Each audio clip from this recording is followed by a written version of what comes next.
Hi, everyone. Thank you so much for staying this late. I know it's a long day.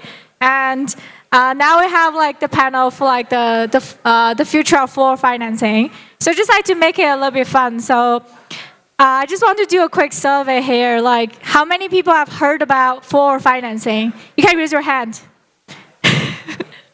Okay, sounds good. So like, I know forward financing is a very financy term. So that's why I want to like having the expert here today to talk about everything, to share with everyone why forward financing and why does it play a very important role in ReFi.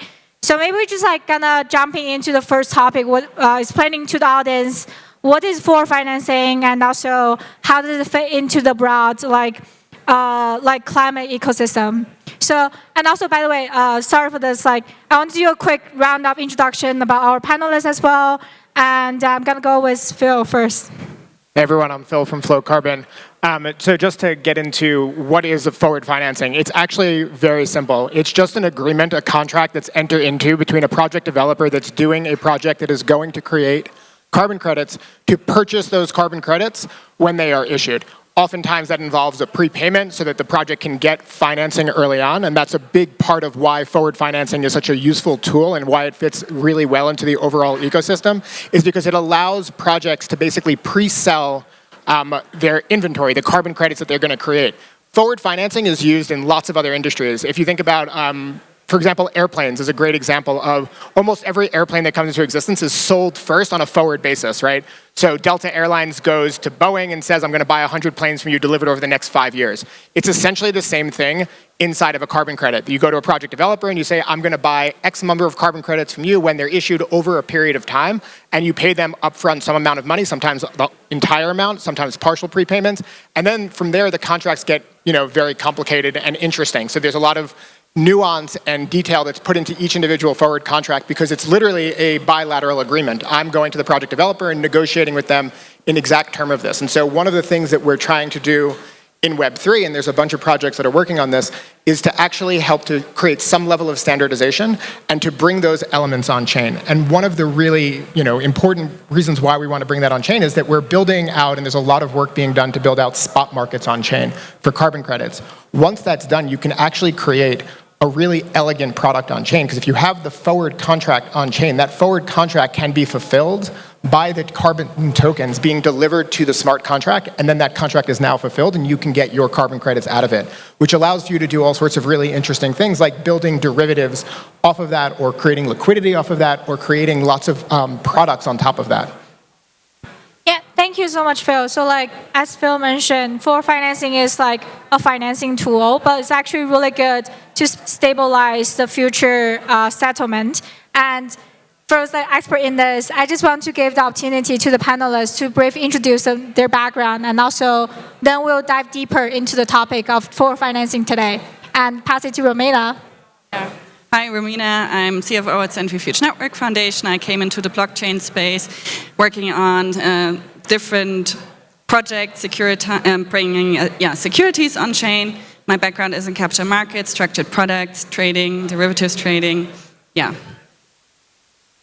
Hey everybody, I'm Stenver, also known as Denver from Denver. In Denver. But actually it's Denver from Denver only because it's easy to remember. So I'm from Estonia originally, living in New York. I've been in venture-backed tech businesses for a decade, gone through multiple circles of companies, some of which are unicorns now, and took them from seed to Series B. And currently working on specifically solving forward financing with SolidWorld. We want to make it accessible and scalable for institutions at the large scale. So. Thanks, Denver from Denver. I'm Mehal. I'm at Alea Ventures, which is a firm I founded. We're actually taking a kind of landscape view around early stage venture. So we actually back pre-seed and seed funds across not just climate, but other areas like healthcare and biotech. And we're particularly interested in just the space and how rapidly it's growing, and also the kind of the segments where both forward financing, but also just the capital needs have not been met historically in climate, and there's a lot of context I can kind of maybe share what we're seeing in terms of funds and where the capital needs have been the greatest, and where forward financing can really play a role. Yeah, thanks everyone. My background, I work at Near Foundation. I'm mainly focusing on the BD and also strategic partnership side. So before we dive deeper into forward financing, I guess there are lots of builders and also entrepreneurs here in-house.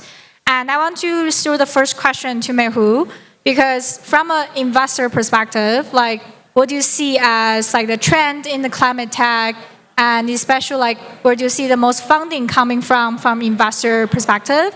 And also, you're also expert in the forward financing, like where do you see this fitting into the climate tech perspective? Well, I think on a macro scale, what's really interesting is kind of the ways in which climate funds and climate startups have different gaps than what we were seeing in enterprise software and kind of the world 10, 15 years ago. And so there are gaps at the early stages, pre-seed, seed, which you'd expect to getting projects off the ground. But the biggest gaps we're seeing are actually kind of at the series, what you would think of the Series B inflection point, where you're seeing, companies that have raised or projects that have raised money, they've gotten rid of technical risk, they've figured out how to solve a problem, but they're still oftentimes pre-revenue. And that's, at the Series B stage. So a lot of those capital markets and those funds that could be funding those projects to scale things that really could be successful aren't around.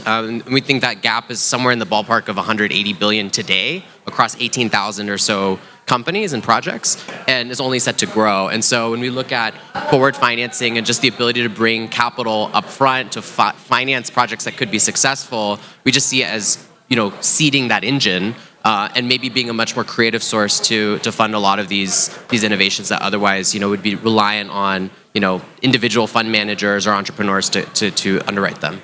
Did you say 180 million or billion? Billion with a B. Nice. Neat number, huh? Exactly. Awesome, thanks for sharing that, Mei-Hu. So I want to throw this question to Romina, because everyone knows that Centrifuge is one of the first protocol to bring real assets on chain. And given you guys really structure different assets, where do you guys see what a typical structure for forward financing? And what do you think are the benefits and also drawbacks within that? Yeah, so I think it's exciting that we see some forward financing projects emerging. Flowcarbon is not the only one, but what is definitely a problem with bringing all these projects on chain or tokenized forward contracts is obviously that there's no standard yet. Every project basically now experiments and pioneers certain structures. So we're really in a premature market, and to enable institutional capital to really build up these markets, we have to also allow to bring more liquidity in, and we need a certain type of standardizations to start these markets off. So we're in the primary phase. I think we have certain techniques that help us to roll out forward financing projects, but there's still certain risk associated to these projects. And with a structured credit approach, for example, we can address certain of these risks.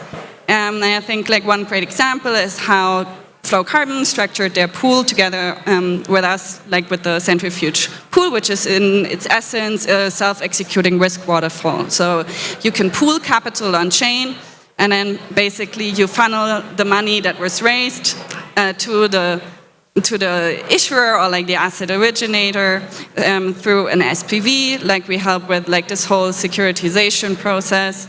And create risk tranches. So Flowcarbon is here kind of an arranger in its functionality to bring more security, not only in the technical term of structured products and on-chain securitization, but for everyone that helps with financing these projects to have a certain type of risk protection that is not only to a certain default risk, but to serve different investors and their risk appetite with different risk tranches, and to have full recourse right at the same time. And I think here with securitization, what not every forward financing project on chain is doing, here we do have a kind of innovative approach to handle these assets in a much more efficient way than in the TradFi world and enabling hopefully also more liquid markets and better standards in the future. Yeah, and one of the things that's really interesting about this is, one, creating greater liquidity, but also if you think about the scope and scale of the problem, over the course of the next several decades, we need to bring trillions of dollars into carbon projects in order to meet our climate goals. And the only way that we're going to be successful in doing that is by creating products that are transparent and that tranche risk, and so that we can understand at scale which class of investors should go where. And that's one of the innovations that Centrifuge brought on chain, was taking that traditional structured product that exists off chain and saying, well, we can bring it on chain and add an extra transparency layer so that you can actually see what's in the pool and have full data transparency into all of the details about the project. So if you think about creating a pool of forward contracts, a lot of the data that we can bring on chain at the time of origination of those projects normally doesn't hit public view until the project has issued credits, and those credits have been issued by the standards, and that data is usually published as a PDF and generally not as machine-readable data. So it's really important to actually get that data on chain earlier so people can understand what they're investing in. Yeah, I think like one example that I try to give in this context is we're basically doing asset-backed securities on chain, and the key difference to like the previous approach, how it was done back in the days, was that we bring like the transparency, what is in the different risk or asset classes, so it can be handled with like a lower risk premium, more transparency, and you can actually have like a more accurate pricing as well. Yeah, totally agree. I also came from TradFi world, so like for me, it's like structured credit is always like it's a hassle for like investors to really tackle with, and especially when something goes wrong, it goes wrong. You have no idea what happened exactly. So as Phil and also Romina mentioned, transparency is a key thing to put everything on chain and be able like to really bring the innovation to the traditional like financial tool perspective. And since we're on this topic, and I want to pass it on to like Denver from Denver, and about like how you thinking, because right now like forward financing is like really good tool for like helping funding the project and also helping the project to like, offset the carbon credits. But we do see like a huge gap from funding perspective. Like how do you actually enable the scalability from the institutional perspective, and what are the major roadblocks within the institution to get into like carbon and also like climate related, and also from you guys' perspective, how do you think about the liquidity perspective? Like how do you provide and also funding the gap between the liquidity and also to the carbon projects? Yeah, this is the key question, right? This is what will ultimately separate the men from the boys in this room, like who can figure out how to bring that liquidity and make it scalable, because that's the hard part. And there's a lot of questions to unpack over here. I think that Romina and Phil already, touched very important points. Like first thing is different types of structured financial projects for different risk appetites. So you can have somebody who takes on junior risk very early, and then you can have somebody who, takes on a more senior risk with less upside, but less risk involved. Because delivery risk in forward products is a key issue. You pay some forestry project, few $1 million, 2 years down the line, the forest burns down. Who takes the hit, right? So you gotta take all these things into account, and there's a lot of risk involved. And there's investors out there who want to invest into these markets, but they don't want to take like the first junior risk. They want to have like pretty nice guaranteed returns over time. And you can do that. You can structure that. These are, the financial markets have been doing this sort of structuring and packaging for a very long time. The truth is that forward financing in carbon markets don't have this structuring yet. It's still a pen and paper based bartering economy. People just making deals one by one. And until we fix that fundamental issue, until we don't make it accessible on a high level for institutions who don't want to become like carbon experts and build the entire carbon VC arm for themselves, then we don't get massive institutional capital. So here's what Solid World and Flowcarbon, along with Centrifuge, a lot of the work we do goes into making sure there's there are these different levels of risk products for different types of investors. So if there's investors like, let's say, pension funds, they may not want to take on junior risks of specific projects, but they'd be very happy to, for example, invest in an index that's diversified, that has insurance for delivery, and that's, the returns are lower, but the risk is way more limited, basically. And at the same time, you have some others who are looking for the huge arbitrage opportunities, want to take the junior risk, and they specialize in putting boots on the ground and sending people actually reviewing these projects with their own eyes. And that's the sort of projects. But there's another angle on this as well, especially when it comes to blockchain. Blockchain inherently is transparent. That's incredibly important, and that will already give an edge over the existing incumbent market. But blockchain has an issue, and that's regulatory clarity. So a lot of work, actually, what we need to work on and what we need to do is work with policymakers, work with regulators, work with lawyers and consulting firms, and make sure that everything we do is set up that's accessible for these institutions on the blockchain as well. Like, some institutions can't even touch permission blockchain. How do you service those customers? There are solutions. You can service them through funds that can touch digital assets, for example.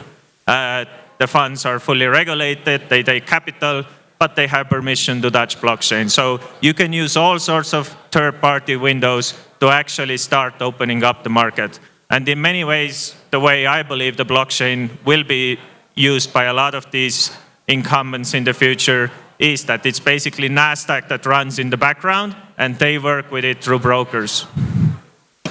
And maybe adding to that, I think to professionalize the space and also to bring this super deep liquidity that we have in the off-chain world. It's a super mature industry, right? And there's so much potential to also enable this in the blockchain world, where we start with the forward financing, but ultimately we want projects or corporates to also be able to participate in the financing of the projects, but ultimately also have the carbon credits in their books, right? This is like what you can do in the off-chain world.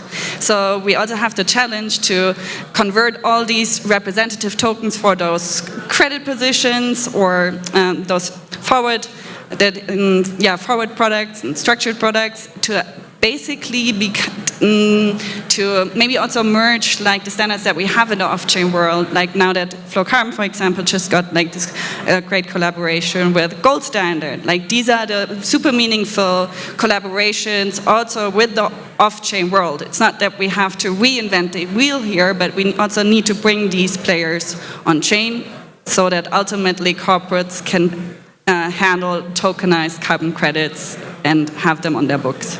Yeah, at the end of the day, a blockchain is a database, right? And that really is the fundamental tool that we're talking about, and the technology stack that we're talking about. We're talking about a database. And at the end of the day, if you look back at mortgage-backed securities, which have been around for decades and are the market that's trillions of dollars, no one ever asked the question, what database is running in the background of these derivative instruments that are packaged and repackaged? And maybe they should have asked that question, because that led to a massive crisis in 2008 where no one could track back all of the different derivative products that were built on top of individual loans. And so what the opportunity that we have today to do with carbon finance is to take this entire value chain and bring it on chain and do it with the purpose of having transparency, having auto execution, having trustlessness against these products that allows for the market to scale and be transparent so that you can create really interesting and really complex derivative products where you don't care because it's all self-executing on chain and you can track where everything is moving and who it's going to. I think the trustless part will be like the key differentiator to the off-chain markets. Yeah, at scale, sort of what we've been building with Centrifuge is we take a portfolio of forward contracts, we put them into a centrifuge pool, and we tranche the risk. Once the spot market is sort of at scale and liquid on chain, what happens is that the tokens are delivered to the contract, that fulfills the contract, then those tokens are taken and automatically sold into the market, delivering cash or stablecoins back to the product. It's executed against a waterfall where each class of investor gets their return back, and it's over. And at no point was a human involved there. It all took place on chain and automated. Denver, you talked about like policy earlier. Like, what's the biggest piece on policy and regulatory? Like, I'm just curious. Like, if you could make one change within the forward financing space, like, what would it be for you there? So, I'm from Europe, so actually it's pretty good in there. We have non-binding opinions from financial inspections and anti-money laundering bureau, and it's pretty clear over there. But since we're in Denver right now, I won't get deep into that stuff. I guess there's a lot more challenges when it comes to US policies in regards to SEC and its unclear approach to security, what is a security and what to crack down on. And the sad thing is it's pushing everything out of Europe that's basically on permissionless blockchain. But the biggest questions are basically AML. Right? That's ultimately the biggest thing in the room, the elephant in the room. Like, for example, let's say you set up a permissionless pool. Then if you want to talk with, let's say, like World Bank or somebody like that, they're going to ask, well, how do we know that nobody's doing money laundering in this pool?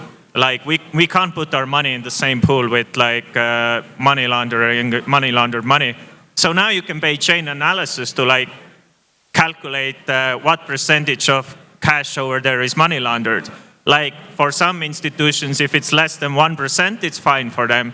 For others, it's not. It really depends, because risk is a spectrum, like, and money laundering is a spectrum. It's not like fixed that this is money laundered, this is not. It's rather like how big of this, from this spectrum, is the risk going to grow that we'll be now accused of money laundering, basically.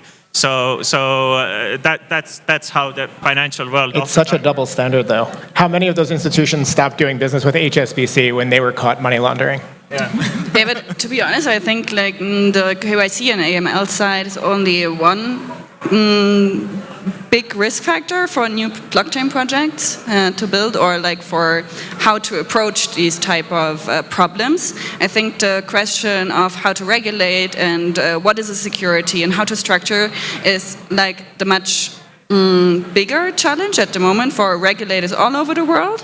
Like to find a certain type of consensus, as you have with other financial products or asset classes. So pretty much like all big financial supervisory authorities have more or less the same standards.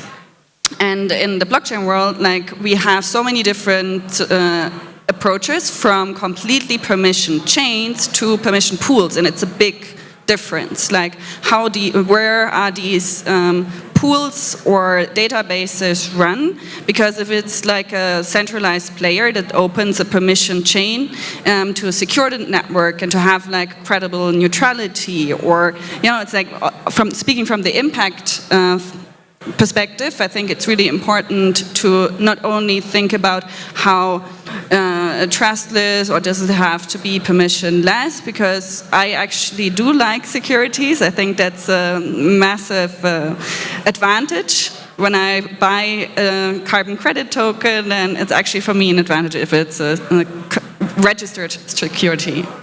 Yeah, and there's other big regulatory challenges around forward contracts in the United States. Specifically, what is a forward contract, right? And so when you're talking about a forward contract between a producer and an end user, it is just a commercial agreement. I am buying a good and service from you. But a carbon credit is not a good or service, right? It's this intangible that is possibly a financial asset, possibly a commodity, sort of undefined in sort of the regulatory landscape. Where it gets even more complicated after that is if you start creating liquidity around a forward contract, it really starts to look like, from a regulatory box, a future or a swap.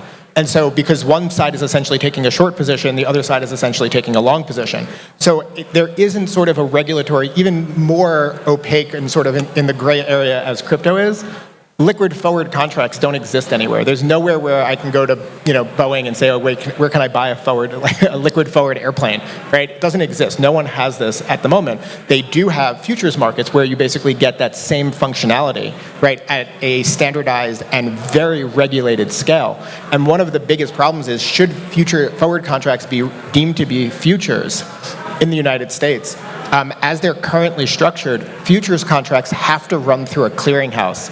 And one of the biggest jobs of that clearinghouse is to be able to break the trade, right? This trade didn't happen. You've seen this happen. This happened about a year and a half ago, where they, over the weekend, the metal price, I think it was nickel prices, went through the roof, and it was going to cause a massive, massive liquidity event against all these short positions. And they literally shut down trading over the weekend, unwound all the trades, and then went back to what they were earlier in the day on Friday, right? And so if you can't do that on a blockchain. So there's a moment in time where we're currently in this weird area where we don't know how this is going to look. What we know is that the CFTC in the United States is looking at blockchains as a settlement layer, is saying, well, we can actually roll out and get rid of the idea that we need a clearinghouse, and we can designate a blockchain to be the clearinghouse, to be that settlement layer. It just hasn't been done yet. It's in the works, but who knows how long that's going to take from a regulatory standpoint. So right now we're sort of very carefully treading this line of saying this is a forward commercial agreement between two parties. Now the fact that we're financializing it makes it, sort of another step, but the nice part about the way that we've been interacting with this is we wrapped all of this inside of a regulated SEC-based offering, right? So we're doing it as a security and not trying to say it's not a security, even though maybe it isn't a security, but we're saying this is a security, we're registering it and posting it as a security, which gives us a little bit of cover to say this is what it is. And to go back to the original point of saying, what you're buying is a security. You're signing a subscription agreement, you're signing an off-chain legal document. The blockchain is the database that's tracking it all. The blockchain is where the settlement layer is happening between the money, the stable coins that you're putting into it, the carbon credits being delivered, being sold, and the stable coins being delivered back to you as the investor. All of it is just a database, and what we've done is taken that, and Centrifuge really pioneered this in creating a legal framework that allowed for this to happen. That was really fantastic.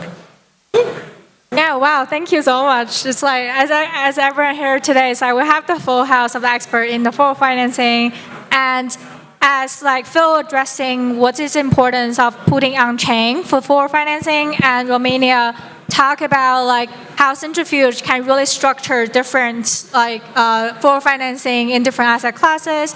And also, Stenver is an expert really in filling the gap between like institutional and also helping scaling the carbon, offsetting the carbon credits through forward financing.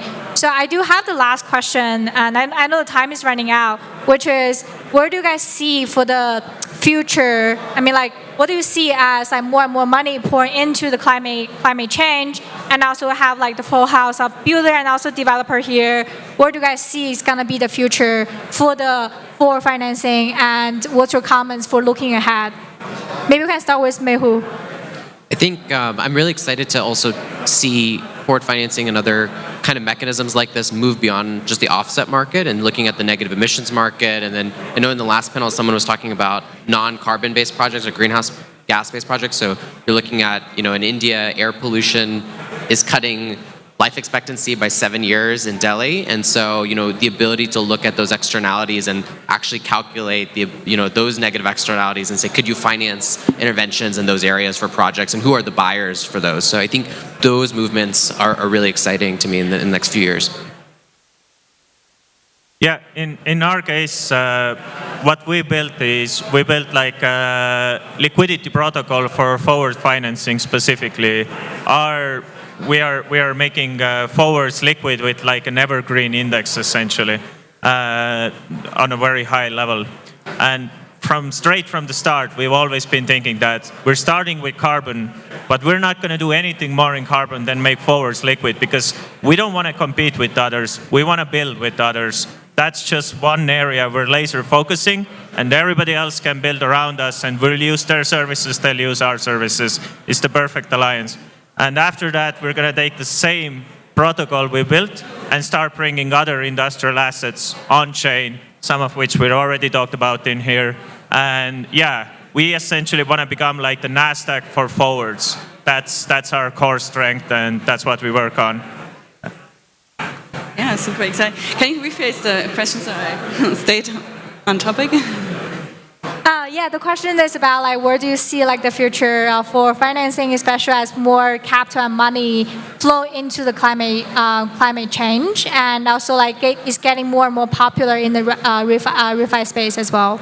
Yeah, I think we already touched this during the conversation in the panel, but I think like the biggest impact will be when we allow institutional grade or big corporations to actually handle these assets in a way that they know from the off-chain world, and and when we're really successful to link the off-chain and the on-chain markets in terms of standards, in terms of regulation, and adding more transparency, and so like making it really efficient and scalable.